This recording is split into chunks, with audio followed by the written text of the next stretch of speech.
Licenia Espinel y Washington Yepes comparten un diálogo con el invitado.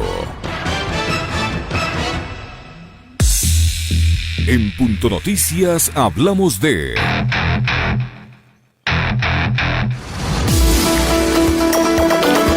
El movimiento indígena está a las puertas de definir su precandidato presidencial para los comicios del próximo año, con controversia de por medio. El prefecto de la SUA, Yacu Pérez, es uno de los 2 precandidatos a la presidencia de la República anunciados oficialmente dentro del movimiento Pachakutik.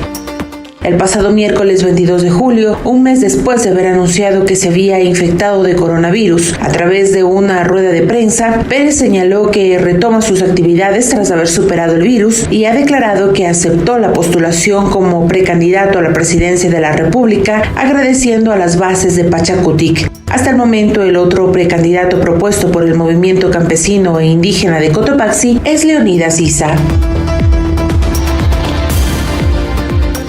Buenos días al señor prefecto. En primer lugar, ¿cómo está de salud?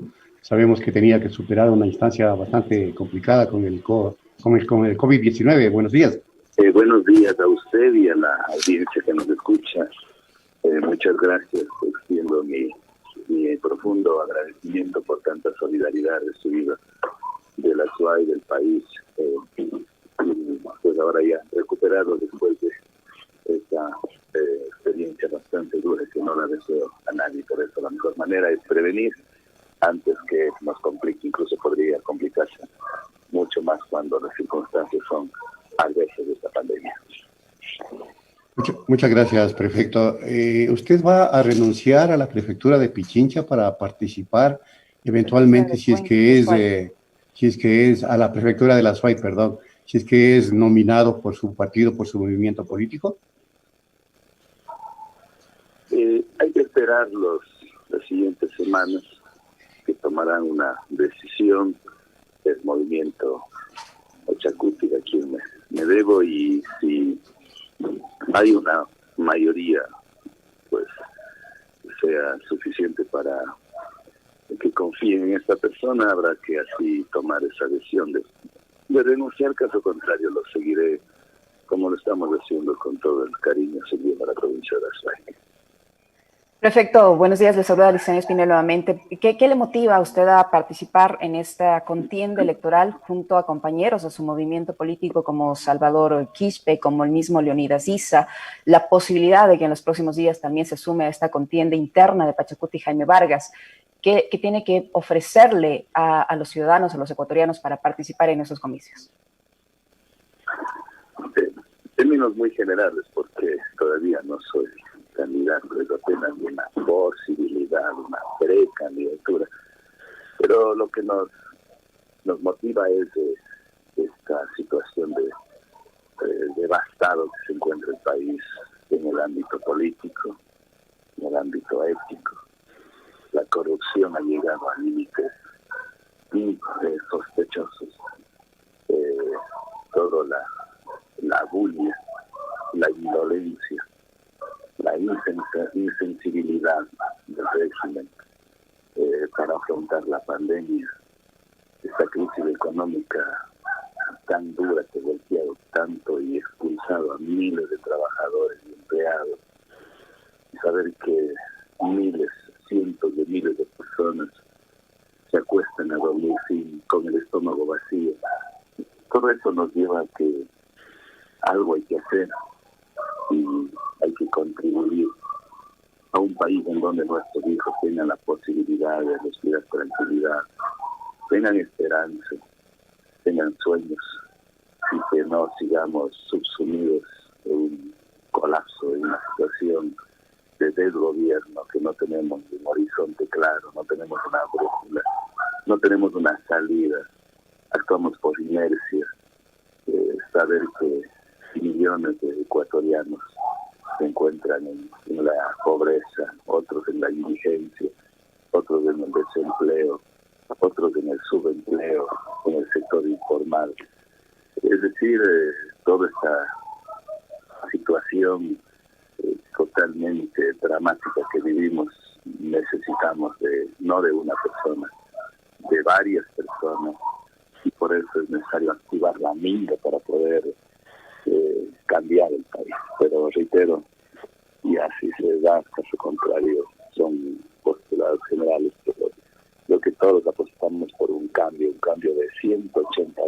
no de 360, no queremos ir y volver a lo mismo, sino de 180 grados, capaz de tener un Ecuador. Tenemos un privilegio de un país con tanta biodiversidad, un país con 15 nacionalidades, con 18 pueblos, con ese corazón, ese ímpetu del pueblo del Ecuador, de esos trabajadores. Cuando ellos se van a Europa, a Estados Unidos, tienen posibilidad, tienen fuentes de trabajo porque saben que son gente trabajadora, hay gente honesta, hay gente que ahorra.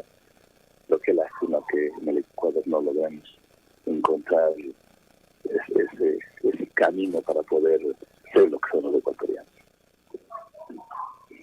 Ese mismo estado perfecto de precariedad de la sociedad ecuatoriana, ese proceso de desinstitucionalización, requiere en el momento histórico mucha responsabilidad sobre esa base, con qué visión estratégica se va a plantear aspectos fundamentales como, por ejemplo, la unidad de un sector progresista en el país que permita encarar el proceso electoral de febrero del año 2021 con posibilidades de triunfo. Sin duda, no podemos caer en los extremos, ni ser tan abiertos para aliarse con todo el mundo, hasta con la derecha, eso jamás, ni tampoco ser tan sectarios y pensar de que solamente el movimiento indígena puede lograrlo. La delimitación, creo que hay una coincidencia total de que debe ser desde la izquierda hasta el centro. No podemos rebasar eso, y dentro de eso tenemos aliados naturales con los que hemos estado históricamente en las calles resistiendo a todas las formas de violencia, de despojo, corrupción, sectores sociales, los sectores de los trabajadores, el FUT que aglutina a 4 fuerzas importantes, la UGT, el ACT, la CEDOCUT, y que son sectores muy organizados, muy comprometidos, los sectores ambientalistas que han estado en la defensa del Yasuní, ecologistas, la comunidad LGBTI, los animalistas, los defensores de los derechos humanos, que son sectores naturales que es necesariamente debemos imperativamente ser parte de esta gran minga, de este gran frente. Igualmente los partidos políticos que han estado igualmente en las calles todo el tiempo, como ha sido Unidad Popular, como ha sido el Partido Socialista Ecuatoriano, como ha sido Montecristi Vive, entre otros sectores, que me refiero a los sectores políticos nacionales, pero habrán otros así pequeños que sí es factible hacerlo, y eso tendrá que darse dentro de un marco de la democracia entre sectores para designar. El mismo movimiento Pachacuti no es una empresa electoral, no tiene ahí un propietario o un gerente propietario quien diga, el gerente es el que decide quién va de presidente, candidato a la presidencia.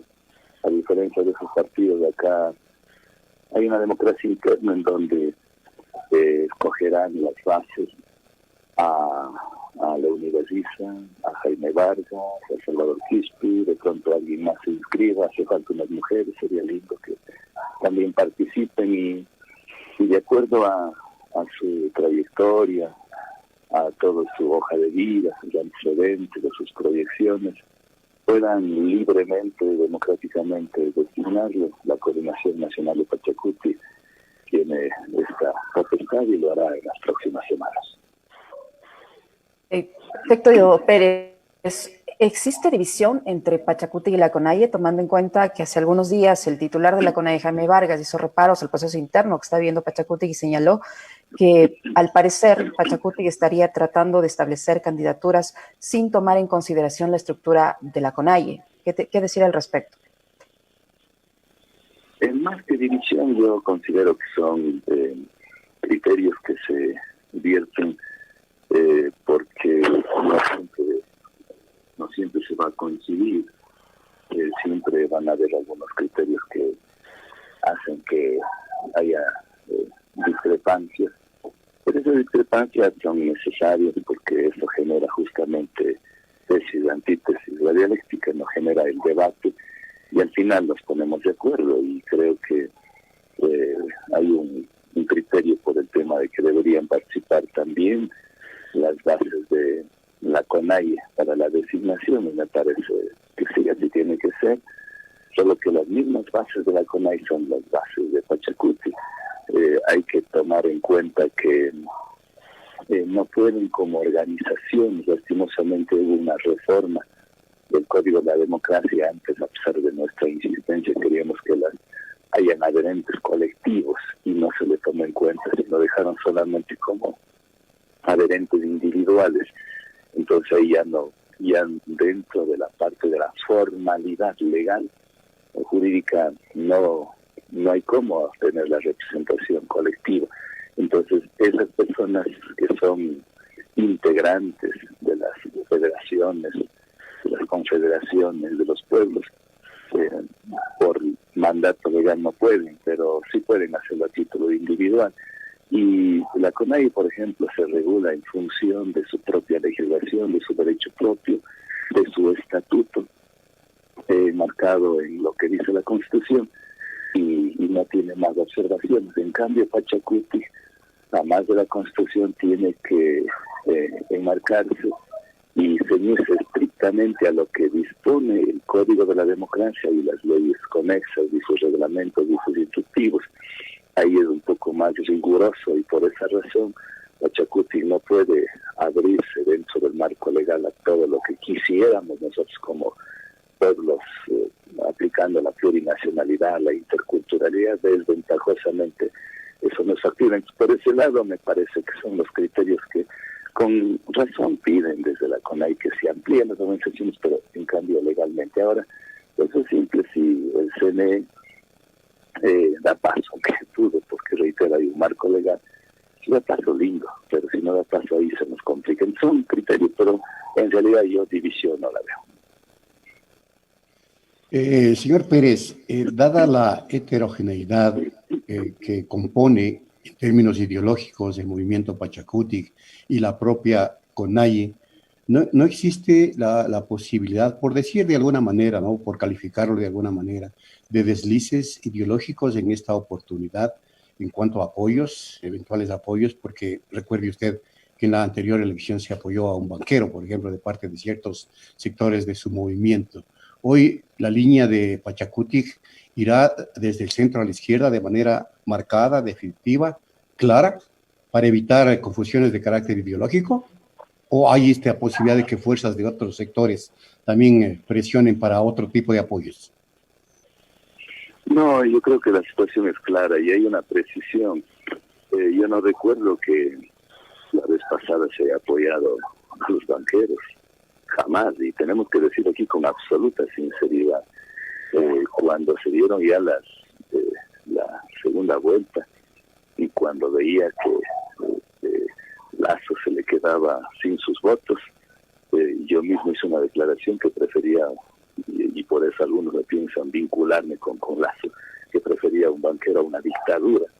Pero eso no significa que nosotros hayamos apoyado. Yo jamás voté por Lasso, tampoco jamás tomé una bandera de él. No fue esa situación. Nosotros estuvimos cansados de una dictadura que vivimos en carne propia. 850 criminalizados por la protesta social. Yo mismo estuve 4 veces encarcelado en el tiempo de Correa. 2 veces caí inconsciente y fui a parar en el hospital Eugenio Espejo. La invasión que se hizo, la explotación en Yasuní, la explotación en Quimsacocha, Fruta del Norte, Mirador, Río Blanco, Inca, esa tragedia que vivíamos, cerrado la UNE, detenidos los estudiantes, intentando destruir la CONAIE, el Ecuarunari, el FUD, el magisterio, se les apagó, se les silenció la voz a muchos periodistas, a mi compañera Manuela le expulsaron del país. Entonces, eso era una situación que solamente los que se ponen en el zapato podrán entender. Y ahora, y eso históricamente, nosotros no vamos a ir con Lasso, con Nebot, con Gutiérrez, con Noboa, con Isidro Romero, con Sones Homer, con Correa, jamás, ni a misa con ellos.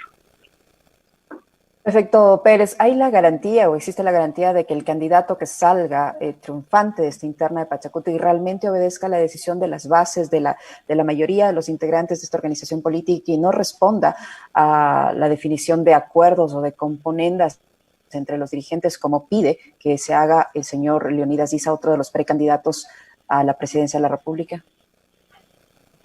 Tiene que haber la suficiente democracia y sobre todo la suficiente legitimidad de eso. Así tiene que ser. No pueden aquí una u otra persona determinar que se apoye a una candidatura. Eso tiene que ser democrático. Así tiene que ser, y por eso estoy seguro que al final seremos, después de, como en todos los procesos, yo recuerdo en las designaciones, yo fui 2 veces presidente del Ecuador y en ambos hubo fuertes discrepancias, parecían unas rupturas, pero después terminamos el proceso electoral y volvemos a juntarnos. Igual ha sido en la CONAIE, fuertísimas discrepancias que parecían rupturas ya irreconciliables. Son parte del proceso democrático y también parte del calor del momento en el que a veces se exacerban los ánimos, pero en realidad al final llegamos a un punto de equilibrio y de unión. Una vez definida la candidatura en Pachacuti, ¿esta será sostenida de manera irrevocable o se abre la posibilidad de alianzas con otros sectores? Hablo políticos, porque usted ya habla de alianzas con sectores sociales que son sus aliados naturales, pero con otros sectores políticos que permitan consolidar un frente de centro-izquierda, porque no le hace nada bien al país en términos de la tendencia a ir con un centro-izquierda atomizado, posibilitando a la derecha que consolide una eventual candidatura en torno a la zona de Holders, que al parecer es el ungido del sector. Sin duda, claro que sí, no podemos nosotros irnos solos para nada, y la posibilidad de alianzas, pero reitero, hay alianzas que son contra natura, y esas son con Novoa, con Romero, con Sonnes, con Nebot, con Lazo. Esos son contra natura, y dentro de ese subrayo, dentro de eso también está Correa. Correa no es de izquierda. Correa se hizo pasar de izquierda, fue de derecha, de la derecha más pura. Durante Correa se concesionaron a empresas privadas, a empresas multinacionales, mineras, petroleras, de telefonía celular, que concesionaron los puertos, puerto de Bolívar, puerto de Pozorja, puerto de Manta y otro puerto que no me acuerdo de rato. O sea, en gobiernos de izquierda eso no es factible. Gobiernos de izquierda no persiguen a los trabajadores. Gobiernos ecologistas no destruyen el Yasuní y las fuentes de agua. Gobiernos de izquierda no persiguen a los indígenas. Entonces, cuidar esa confusión. Hay que ser claritos. Y ahí tenemos suficiente memoria. Ingenuos no somos. Por algo hemos estado en la academia, por algo hemos leído unos cuantos libros y por algo estamos en el páramo y estamos en el campo y estamos en todas partes combinando el arado con la computadora, combinando la lucha social con la academia, combinando las neuronas con el corazón. Por ahí no podemos perdernos. Cuidado con perdernos y pensar que correr un gobierno de izquierda y que va a entrar en el centro izquierda. Jamás. Un gobierno que robó, según el Banco Mundial, 70.000 millones de dólares, no puede estar dentro del gobierno del centro izquierda. Jamás. El prefecto Pérez, le recuerdo, solo por sacar a relación la última parte que usted dice, el Banco Mundial envió una comunicación a una legisladora aclarando que no ha emitido ningún informe respecto a ese supuesto robo de los 70.000 millones de dólares. Eso, por un lado, solo una pequeña aclaración, existe el documento pertinente en la Asamblea Nacional. Por otro, mi consulta va en el sentido de que ese escenario que usted pinta, tal como usted lo propone, no ha cambiado con la actual administración. Y es más, estamos atravesando una situación política, económica y sanitaria terrible como fruto de las consecuencias adoptadas por la actual administración. Y muchos aseguran que esto también tiene muchísimo que ver o tiene muchísima relación con las decisiones que se adoptaron en el Consejo de Participación Transitorio, liderado por el señor Trujillo, al que ustedes respaldaron, con las decisiones o la institucionalidad que se vio afectada por las decisiones de este organismo al que ustedes respaldaron, por las medidas votadas o apoyadas por Pachacuti en la Asamblea Nacional, de las que ahora también estamos siendo víctimas del resto de ecuatorianos. ¿Qué decir de lo que se vive ahora en el país? ¿Ustedes se sienten responsables en parte de lo que estamos viviendo ahora? Mire, Julio César Trujillo ya no está acá, si no él podría defenderse él mismo, pero sí decir que se puede tener muchos errores ese Consejo de Participación, pero por lo menos algo enderezó. Algo, no se pudo reinstitucionalizar totalmente la democracia y la institucionalidad del país. Eso era muy difícil, es una transición.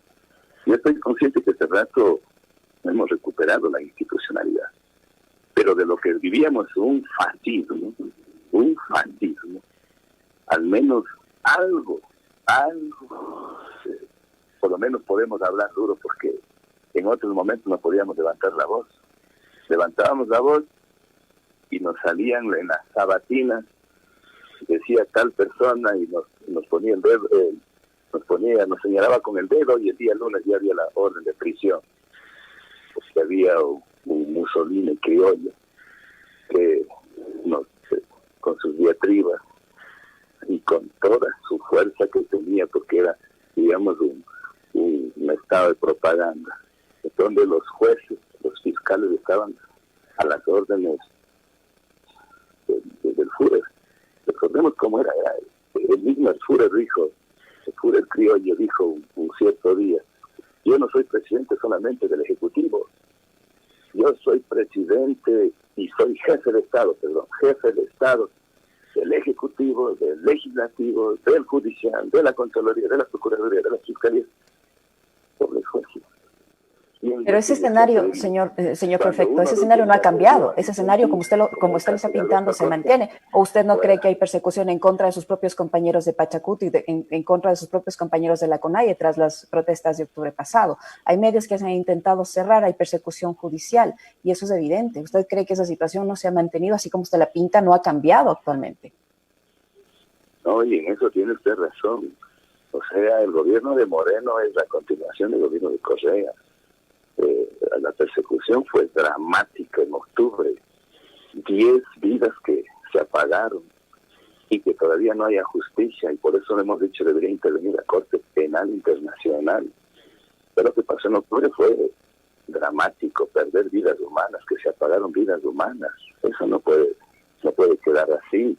Y todo lo que usted dice, y de gobierno y todo está.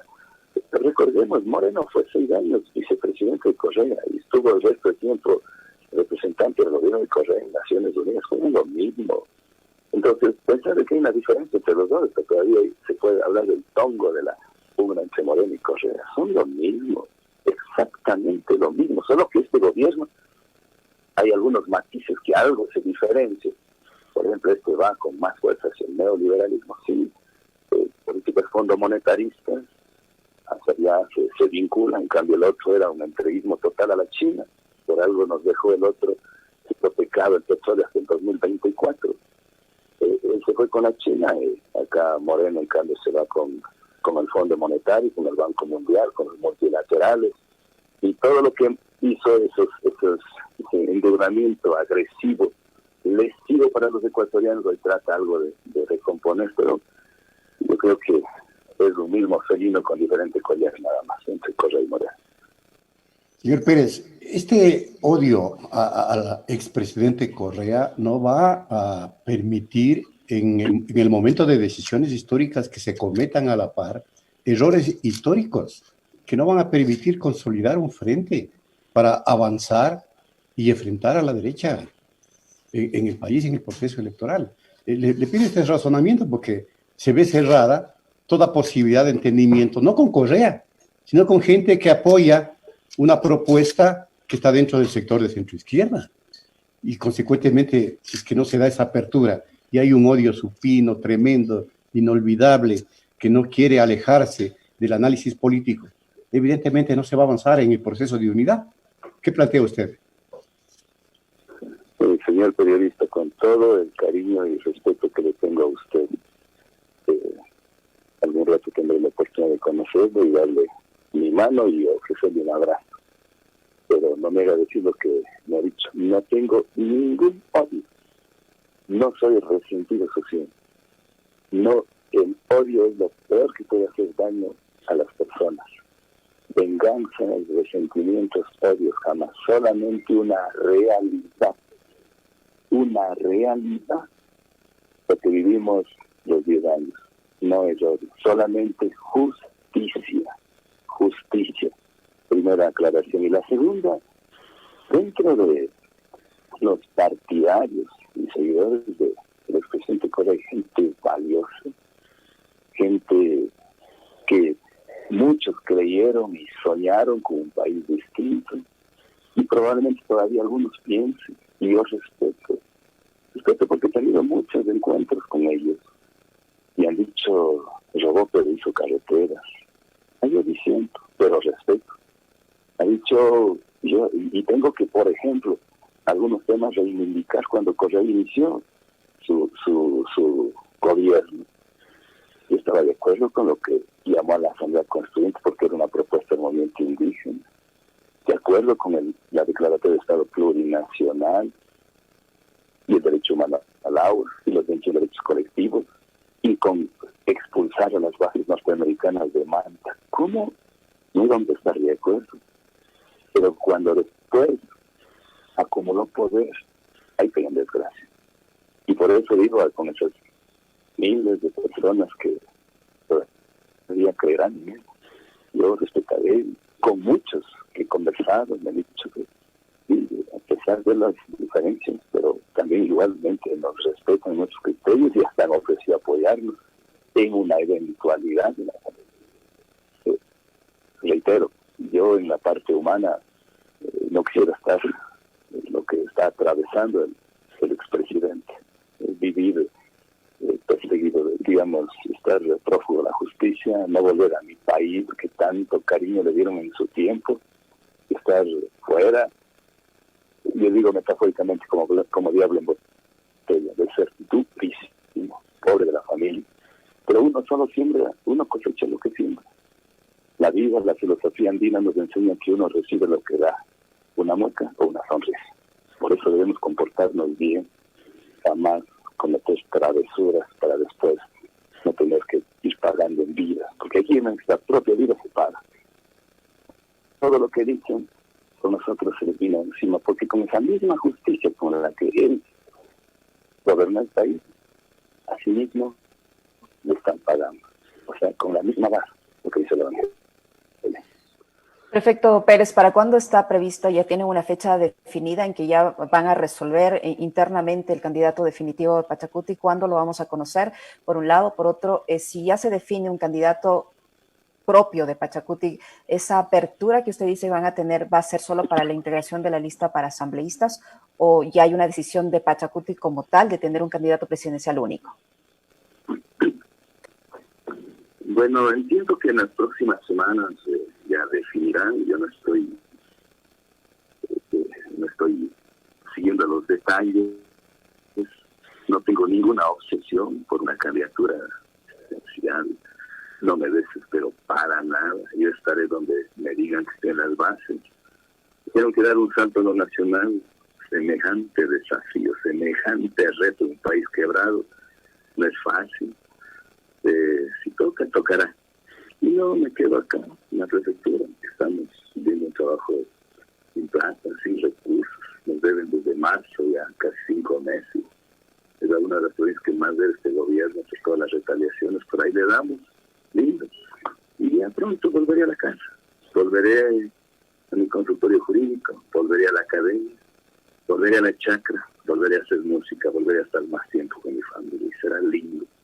Porque entrar en la política duro, arriesgarse demasiado a las críticas, a todo todo lo que se nos viene, pero estaré donde debo estar y por eso, pues, uno cree en la Pachamamita y pasará lo que tenga que suceder.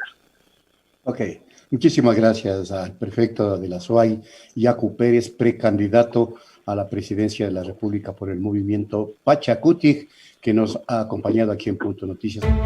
Este noticiero usted lo puede seguir por nuestra radio en internet www.pichinchacomunicaciones.com.es.